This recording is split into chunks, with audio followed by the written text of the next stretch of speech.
A última versão que a gente faz disso aqui é a versão baseada em iteradores. Tá?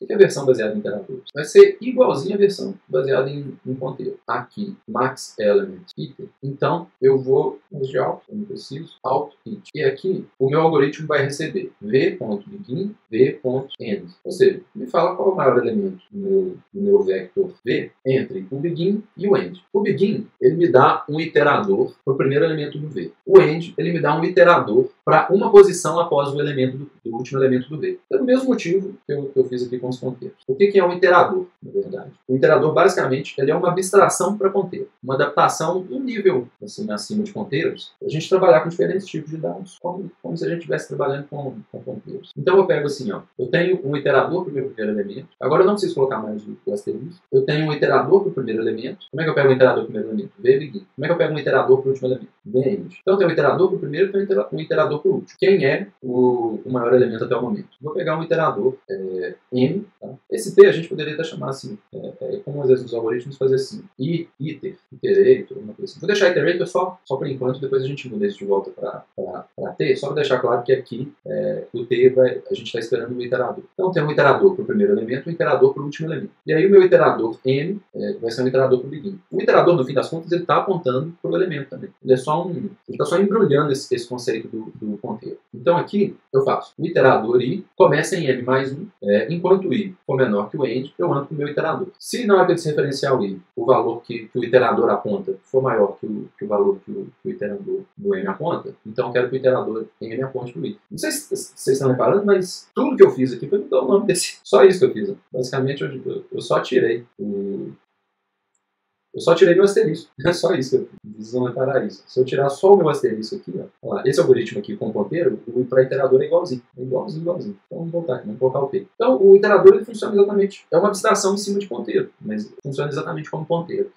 E aí eu pego o VBegin e o VEnd. A primeira vantagem de iterador que você está reparando é que o VBegin e o VEnd é mais claro. Fala, me dá o do começo, me dá o do fim, do que falar, o endereço da posição 0, etc. Isso é a primeira vantagem. Segunda é que o iterador não faz sentido eu imprimir valor de iterador. Mas eu imprimi eu posso diferenciar o iterador. Vamos rodar essa versão do iterador, ver que ele me deu, ó, o maior elemento é 9. Se eu quiser, eu posso calcular a distância do meu iterador para o begin, etc. Mas o importante é que o iterador ele é uma abstração para ponteiro, ele vai passando pelos elementos. E o que eu ganho com isso? Eu posso falar que eu ganho a capacidade de trabalhar com tipos diferentes de dados. Eu ganho. Então eu posso colocar assim, a begin, a end. Esse meu algoritmo aqui de encontrar o maior elemento vai funcionar também, para a coisa. A segunda coisa que eu ganho é a capacidade, por exemplo, eu quero saber qual o maior elemento na primeira metade do arranjo. Então eu faço VBegin até VBegin mais 4, né? Ou até VBegin mais size por 2. Eu vou falar o maior elemento é do primeiro e o iterador para metade do arranjo. Mas essas duas vantagens que eu falei a gente já tinha aqui. Então ainda está estranho. Terceira vantagem é que quando eu uso iterador, olha só, se eu quisesse achar o maior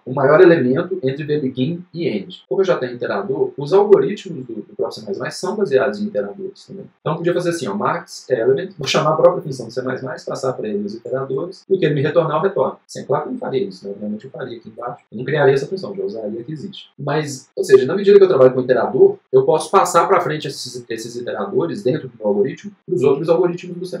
Mas isso ainda também não explica a vantagem de usar iterador. Por quê? Bastaria o C++ não usar iterador. Por que ele usa? E aí a gente tem um último motivo. Porque o iterador, ele embrulha esse conceito de ponteiro de uma maneira que vai funcionar para qualquer estrutura de dados. Porque quando a gente diz estrutura de dados, a gente está dizendo basicamente sobre o quê? Como que esses dados são organizados na memória. O vector é o quê? Eu faço uma alocação dinâmica e coloco os elementos em sequência na memória. O arranjo, eu estou fazendo uma alocação automática e eles estão em sequência na memória do stack. Por isso que esse algoritmo com ponteiro vai funcionar. Eu pego o endereço do primeiro e aí o que eu estou falando, vai para o próximo endereço na memória, vai para o próximo endereço na memória. Isso vai funcionar só para as estruturas de dados onde os elementos estão em sequência na memória. O iterador, não. Com o iterador, isso vai funcionar para qualquer estrutura de dados. Então, se eu fizer um conjunto de números inteiros, obviamente a gente vai ver os detalhes, como que internamente essa estrutura funciona, mas eu tenho um conjunto de números inteiros. E aí o conjunto não é nem arranjo e nem vector, é um outro tipo, certo? Então agora eu tenho um conjunto de números inteiros e quero saber qual é o maior elemento desse conjunto. Na verdade, vou até fazer assim,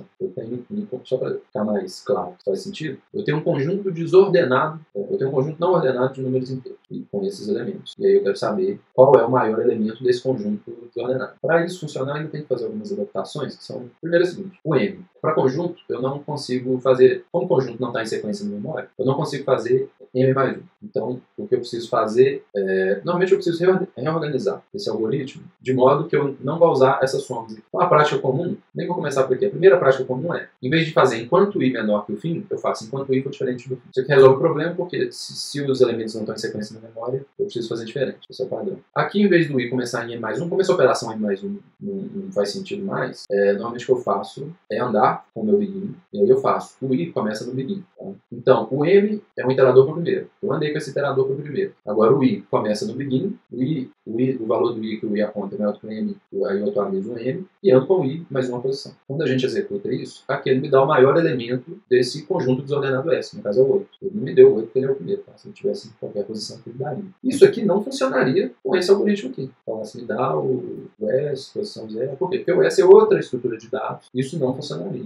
Então, você tá vendo? Já está com erro. Por quê? Porque esse operador aqui nem existe pro S. Não dá nem pra você falar S na posição coisa, porque não é arranjo. Funciona para outra estrutura de dados. E aí, para funcionar para todas as estruturas de dados, a gente tem que usar o iterador. Porque o iterador ele é uma abstração em cima da ideia de conteúdo. Se os seus dados estão em sequência na memória, como é no caso de arranjo, de vector, então eu vou com os meus endereços. Vai para o próximo endereço, vai para o próximo endereço. E isso funciona. O próximo endereço na memória. O que o iterador faz é uma abstração em cima disso. Porque se quando a gente diz vai para o próximo endereço, na verdade eu quero o próximo elemento, então o iterador para conjunto, ele funciona como se ele fosse um ponteiro, mas na hora que eu dou mais nele, ele não vai para o próximo endereço na memória. Ele vai para o endereço da memória onde está o próximo elemento, independente se é o próximo endereço ou não. E aí agora isso vai funcionar para qualquer tipo de dado, incluindo conjunto, ou um tipo de dado que eu mesmo implemente, ou um tipo de dado que outra pessoa implemente um outro dia. E aí a gente vai dar só uma adaptação final nisso aqui. É muito comum, aqui a gente está desperdiçando esse I, não sei se vocês estão reparando isso. Eu tenho o I recebe o valor do begin, depois eu começo a trabalhar com o begin. Então, mais comum que seria não fazer nada. Aqui eu andaria com o begin. Aqui, em vez de atribuir o valor do begin no I, eu simplesmente vou usar o begin direto.